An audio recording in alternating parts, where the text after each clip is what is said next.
प्यारे बच्चों, आज हम फुहार सीरीज हिंदी पाठमाला कक्षा 7 से हिंदी पढ़ने जा रहे हैं और आज हम पढ़ेंगे पाठ 3। पाठ 3 आपका हार की जीत पौराणिक कथा है, उसे आज हम पढ़ेंगे तथा समझने की कोशिश करेंगे। चलिए आइए हम पढ़ते हैं। माँ को अपने बेटे और किसान को अपने लहलहाते खेत देखकर जो आनंद आता है, वही आनंद बाबा भारती को अपने घोड़ा देखकर आता था। बाबा भारती कौन थे? एक बाबा थे, पंडित थे। वो बहुत ही अपने घोड़े को प्यार करते थे और वो घोड़ा उनको बहुत पसंद था। भगवत भजन मीन्स भगवान के भजन से जो समय बचता, जो टाइम बचता, वह घोड़े को अर्पण हो जाता। मीन्स समय घोड़े को देते, घोड़े को देखभाल में देते। वह घोड़ा बहुत ही सुंदर और बलवान था, बहुत ही सुंदर और बलवान मीन्स ताकतवर था। इसके जोड़ का घोड़ा मीन्स उसके जैसा घोड़ा सारे इलाके में न था, पूरे इलाके में नहीं था। बाबा भारती उसे क्या कहकर पुकारते थे? सुल्तान कहकर पुकारते। अपने हाथ से खड़हड़ा करते, खड़हड़ा करते मीन्स उसकी साफ सफाई करते, उसकी ब्रशिंग करते, खुद दाना खिलाते और देख देख कर प्रसन्न होते थे। उन्होंने रुपया, माल, असबाब, जमीन आदि अपना सब कुछ छोड़ दिया।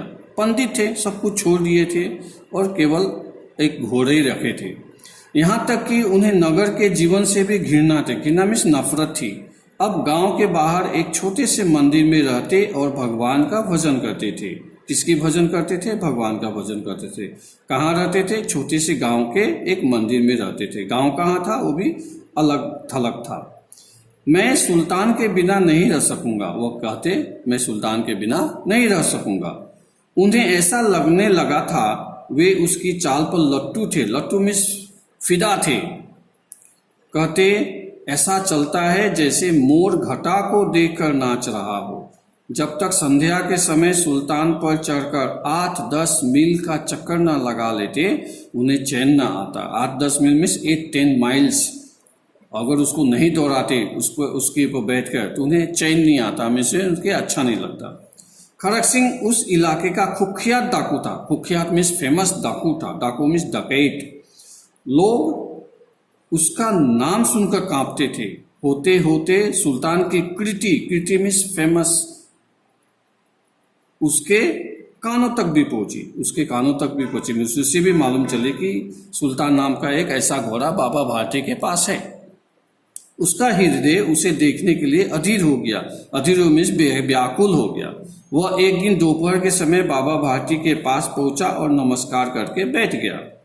बाबा भारती ने पूछा, खड़क सिंह क्या हाल है? खड़क सिंह ने सिर झुकाकर उत्तर दिया, आपकी दया है। कहो इधर कैसे आ गए?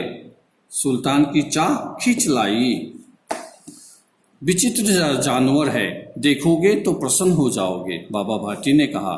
मैंने भी बड़ी प्रशंसा सुनी है, उसकी चाल तुम्हारा मन मोह लेगी। फिर बाबा भारती ने कहा, कहते हैं देखने में भी बड़ा सुंदर है। डकैत ने कहा, क्या कहना, जो उसे एक बार देख लेता है उसके हृदय पे उसकी छवि में उसकी पिक्चर अंकित हो जाती है।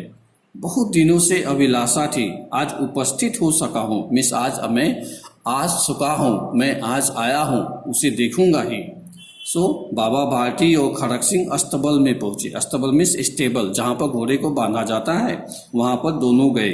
बाबा ने घोड़ा दिखाया। कैसे दिखाया? उन्होंने घमंड से दिखाया। वो प्राउडनेस फील था उनको, क्योंकि उनका घोड़ा सबसे सुंदर था।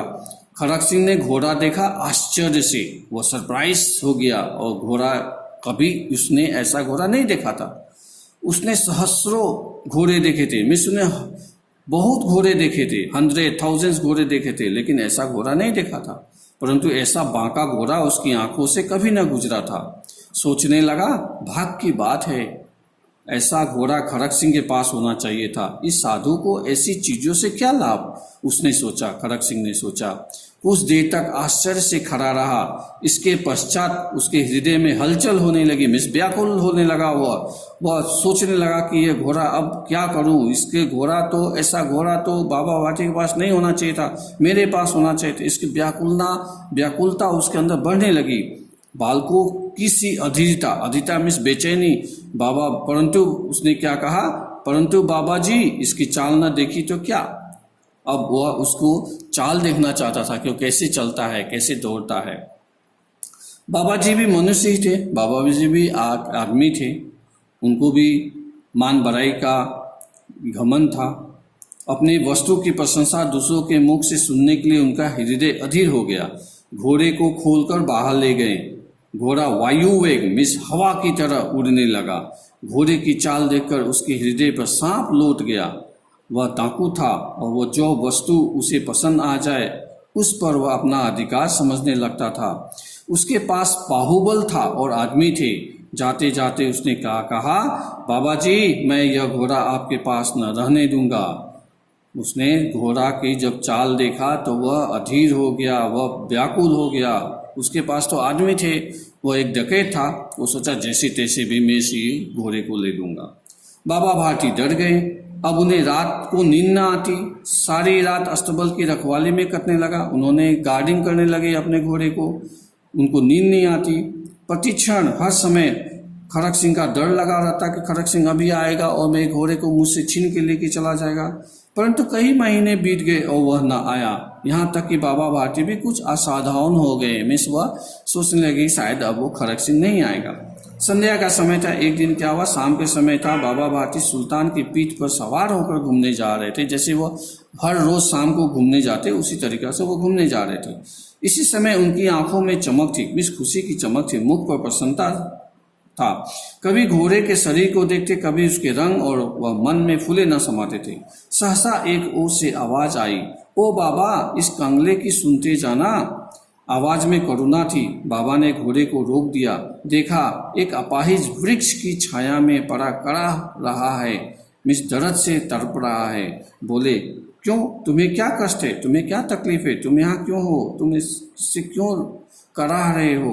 अपाहिज ने हाथ जोड़कर कहा। अपाहिज में जिसके हाथ पांव नहीं होते, चाहे उसके पांव टूटा हो चाहे हाथ टूटा हो, कुछ टूटा हो और वो उससे अपना काम न ले पाता हो, उसे अपाहिज कहते हैं। बाबा मैं दुखियारा हूँ, मिस मैं दुखी हूँ, मुझ पर दया करो, मुझ पर रहम करो। रामबाला यहाँ से 3 मील हुए, यहाँ से 3 माइल्स दूर है। रामबाला एक जगह का नाम है, मुझे वहाँ जाना है। I have to go there. घोड़े पर चढ़ा लो, परमात्मा तुम्हारा भला करेगा। God will bless you. वहाँ तुम्हारा कौन है। बाबा ने कहा दुर्गा दत्त वैद्य का नाम सुना होगा, उनका सौतेला भाई हूँ। बाबा भारती ने घोड़े से उतरकर अपाहिज को घोड़े पर बैठा लिया और स्वयं उसकी लगाम पकड़कर धीरे धीरे चलने लगे। अपाहिज घोड़े की पीठ पर तनकर बैठा है।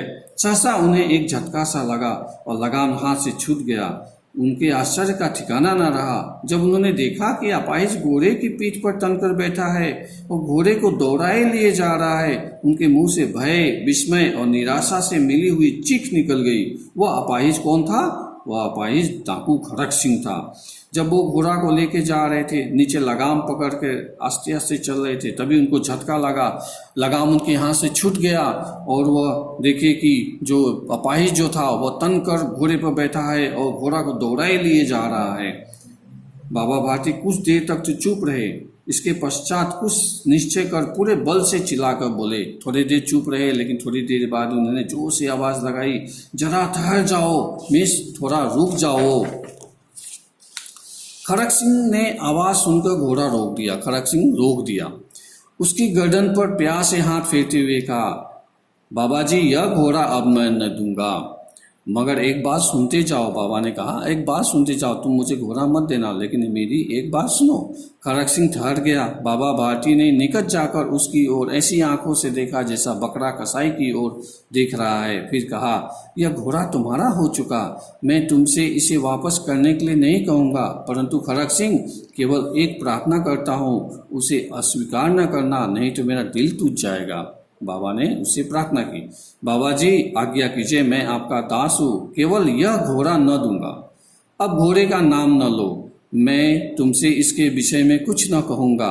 मेरी प्रार्थना केवल यह है कि इस घटना को किसी के सामने प्रकट न करना। उन्होंने कहा कि इस बारे में तुम किसी को मत बोलना कि तुमने क्या क्या किया है मेरे साथ, किसी को मत बताना।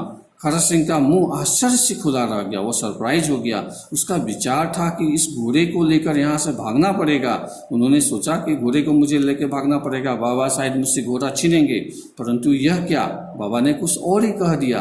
परंतु बाबा भारती ने स्वयं उससे कहा, इस घटना को किसी के सामने प्रकट न करना। वह आश्चर्य हो गया, इससे क्या प्रयोजन सिद्ध हो सकता है। खरक सिंह ने सोचा कि इससे क्या मतलब बनता है।